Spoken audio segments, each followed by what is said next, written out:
उड़ान के महज 5 मिनट बाद एक तेज धमाके से राइट विंग पर लगा हुआ इंजन एक झटके के साथ टूटकर प्लेन से अलग हो गया। टूटा हुआ इंजन हवा में दूसरे इंजन से जा टकराया, जिसके कारण दूसरा इंजन भी टूटकर प्लेन से अलग हो गया। ये देखते ही पायलट ने तुरंत मेडे कॉल कर दी और प्लेन को वापस एम्स्टर्डम एयरपोर्ट की तरफ मोड़ दिया। पायलट लगातार प्लेन को कंट्रोल करने की कोशिश कर रहे थे, लेकिन बेकाबू प्लेन तेजी से राइट साइड की तरफ झुकता जा रहा था। भारी भरकम कार्गो प्लेन एम्स्टर्डम शहर के सेंटर में बनी एक मल्टी स्टोरी रेजिडेंशियल बिल्डिंग को बीचों बीच से फाड़ देता हुआ निकल गया। टक्कर इतनी भयानक थी कि 10 मंजिला बिल्डिंग के 120 मीटर के दायरे में बने हुए सारे फ्लैट तबाह हो गए। इस दर्दनाक हादसे में प्लेन में सवार 4 लोगों के साथ साथ बिल्डिंग में रह रहे 39 लोग मारे गए। वही 250 से ज्यादा लोग इस हादसे में लापता बताए गए। तो आइए दोस्तों, इस पूरे हादसे पे नजर डालते हैं विस्तार से। 4 अक्टूबर 1992 फ्लाइट 1862 बोइंग 747 सीरीज का एक कार्गो प्लेन एम्स्टर्डम के शिपोल एयरपोर्ट से इजराइल के बेन गुरियन इंटरनेशनल एयरपोर्ट के लिए उड़ान भरता है। वैसे तो सब कुछ नॉर्मल था, लेकिन फ्लाइट के पायलट्स को प्लेन की ऑटो पायलट स्पीड में कुछ प्रॉब्लम आ रही थी, जिस कारण प्लेन की एयर स्पीड भी फ्लक्चुएट हो रही थी। इसके साथ साथ प्लेन के रेडियो सिस्टम में भी कुछ प्रॉब्लम आ रही थी। इसके अलावा प्लेन के इंजन नंबर 3 में लगे हुए जनरेटर की इलेक्ट्रिक वोल्टेज भी थोड़ा फ्लक्चुएट कर रही थी। दोपहर के लगभग 2:40 पर फ्लाइट एम्स्टर्डम के शिपोल एयरपोर्ट पर सकुशल लैंड करती है। लैंड करने के बाद पायलट्स, ग्राउंड स्टाफ और मेंटेनेंस टीम को प्लेन में आ रही परेशानियों के बारे में बताते हैं। मेंटेनेंस टीम जरूरी रिपेयर करने के बाद फिर से प्लेन को अगली उड़ान भरने की मंजूरी दे देते हैं। अपनी अगली उड़ान के लिए फ्लाइट को एम्स्टर्डम से उड़ान भरकर इजराइल के बेन गुरियन इंटरनेशनल एयरपोर्ट जाना था।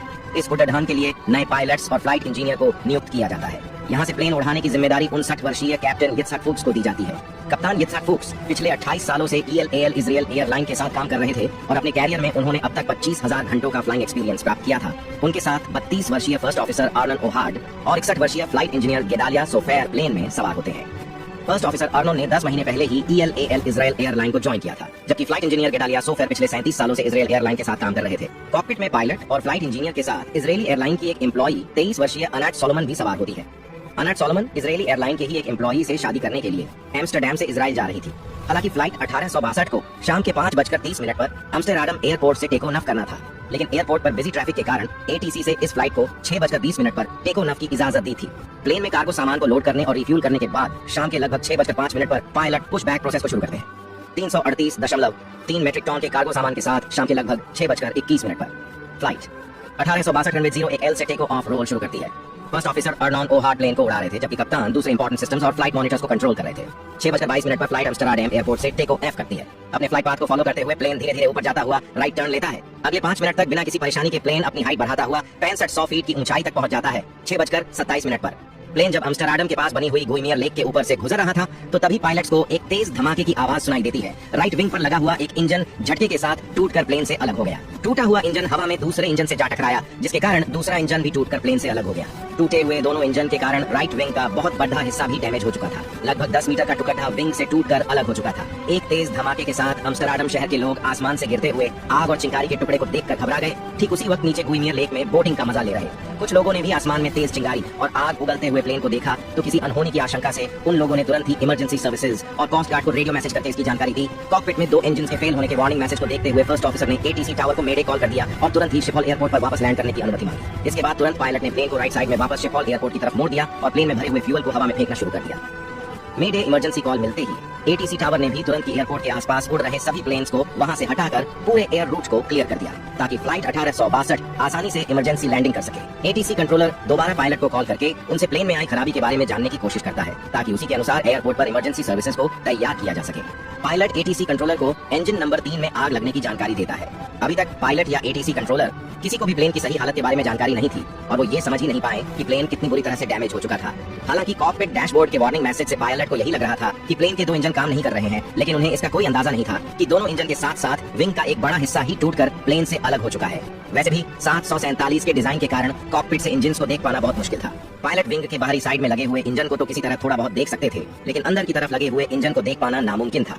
ATC टावर से लगातार बात करते हुए पायलट प्लेन को वापस शिपोल एयरपोर्ट की तरफ ला रहे थे। पायलट ATC से रनवे 27 पर लैंडिंग की अनुमति मांगते हैं और जिसके बाद ATC कंट्रोलर उन्हें अप्रोच ATC से कांटेक्ट करने के लिए कहता है। अब चूंकि प्लेन अभी भी 5000 फीट की ऊंचाई पर उड़ रहा था और एयरपोर्ट सिर्फ 7 माइल्स दूर था, इसलिए एयरपोर्ट पर सीधा जाकर लैंड नहीं किया जा सकता था। इसलिए ATC कंट्रोलर ने पायलट को राइट साइड में मुड़कर एम्स्टर्डम शहर के ऊपर से चक्कर लगाते हुए प्लेन की हाइट कम करने के लिए कहा, ताकि वो प्लेन को रनवे 27 पर लैंड किया जा सके। लैंडिंग के दौरान प्लेन की स्पीड और हाइट को कंट्रोल करने के लिए पायलट फ्लैप्स को एक्सटेंड कर देते हैं। अब चूंकि inboard trailing edge flaps engine number 1 के हाइड्रोलिक सिस्टम से जुड़े हुए थे और वो इंजन अभी भी काम कर रहा था, इसलिए इनबोर्ड फ्लैप्स एक्सटेंड हो गए। लेकिन outboard trailing edge flaps fail हो चुकी इंजन नंबर 4 के हाइड्रोलिक सिस्टम से जुड़े हुए थे, जिस कारण वो एक्सटेंड नहीं हो पाए। इसके साथ साथ सिर्फ लेफ्ट विंग में लगे हुए लीडिंग एज फ्लैप्स ही एक्सटेंड हो पाए। राइट विंग का काफी बड़ा हिस्सा डैमेज होने के कारण उसमें लगे हुए लीडिंग एज फ्लैप्स एक्सटेंड नहीं हो पाए। फ्लैप्स के सही तरीके से काम न करने के कारण प्लेन की डायरेक्शन को कंट्रोल करना पायलट के लिए मुश्किल होता जा रहा था और उन्होंने इस प्रॉब्लम की जानकारी एटीसी कंट्रोलर को भी दी। राइट साइड के दोनों इंजन उखड़ जाने और फ्लैप के काम न करने के कारण अब लेफ्ट साइड का विंग्स राइट साइड के विंग से ज्यादा लिफ्ट प्रोड्यूस कर रहा था और जिसके कारण तेजी से प्लेन राइट साइड की तरफ झुकने लगा। प्लेन की सिंकिंग स्पीड को कंट्रोल करने के लिए पायलट लेफ्ट साइड के इंजन की पावर को बढ़ाने की कोशिश करते हैं, जिस कारण प्लेन और भी तेजी से राइट साइड में झुकने लगता है। पायलट लगातार प्लेन को लेफ्ट साइड में मौत देने की कोशिश कर रहे थे, लेकिन बेकाबू प्लेन तेजी से राइट साइड की तरफ झुकता जा रहा था और तेजी से राइट साइड में झुककर नीचे गिरते हुए प्लेन को काबू करना पायलट के हाथों से बाहर जा चुका था। बदहवासी की हालत में पायलट आखिरी क्षणों तक प्लेन को कंट्रोल करने की कोशिश करते रहे। कंट्रोल टावर में बैठे हुए लोगों को शहर के बीचों बीच से आग और धुएं का गुब्बार उड़ता हुआ नजर आया और वो समझ गए कि अब सब खत्म हो चुका है। प्लेन एम्स्टर्डम शहर की ऊंची ऊंची इमारतों के बीचों बीच क्रैश हुआ था। भारी भरकम कार्गो प्लेन एक मल्टी स्टोरी रेजिडेंशियल बिल्डिंग को बीचों बीच से फाड़ता हुआ निकल गया। टक्कर इतनी भयानक थी कि 10 मंजिला बिल्डिंग के 120 मीटर के दायरे में बने हुए सारे फ्लैट तबाह हो गए। टक्कर लगते ही प्लेन के साथ साथ पूरी बिल्डिंग में आग लग गई। अपनी जान बचाने के लिए लोग बदहवास 10 मंजिल बिल्डिंग से नीचे कूदने लगे। चारों तरफ सिर्फ तबाही और मौत नजर आ रही थी। इस दर्दनाक हादसे में प्लेन में सवार 4 लोगों के साथ साथ बिल्डिंग में रह रहे 39 लोग मारे गए। हालांकि सरकारी आंकड़ों के अनुसार बिल्डिंग में रह रहे 39 लोगों के मारे जाने की पुष्टि की गई थी, लेकिन एम्स्टर्डम के मेयर के अनुसार उस बिल्डिंग में रह रहे 240 से ज्यादा लोग इस हादसे में लापता थे। बिजलमरमियर नाम का ये इलाका जहां ये दर्दनाक हादसा हुआ था, वहां घाना एंड सुरीनाम कम्युनिटी के बहुत सारे गैर कानूनी इमिग्रेंट्स रह रहे थे, जिसके कारण इस हादसे में मारे गए लोगों की सही पहचान नहीं हो पाई और लापता हुए लोगों का कुछ पता नहीं चल सका। हादसे में मारे गए लोगों की याद में क्रैश साइट के नजदीक एक मेमोरियल बनाया गया। हर साल इस मेमोरियल पर एक शोक सभा आयोजित की जाती है, जिस दौरान श्रद्धांजलि के लिए कोई भी प्लेन इस इलाके के ऊपर से उड़ान नहीं भरता। बोइंग 747 प्लेन को इस तरह डिजाइन किया जाता है कि अगर इंजन किसी कारण से डैमेज हो जाए तो उसमें लगी हुई फ्यूज पिन इंजन को विंग से अलग कर देती है, ताकि डैमेज इंजन विंग्स और उसमें भरे हुए फ्यूल को नुकसान न पहुंचा पाए। नेदरलैंड्स एविएशन सेफ्टी बोर्ड ने पाया कि बहुत ज्यादा कार्गो लोड के कारण इंजन ब्लास्ट हो गया।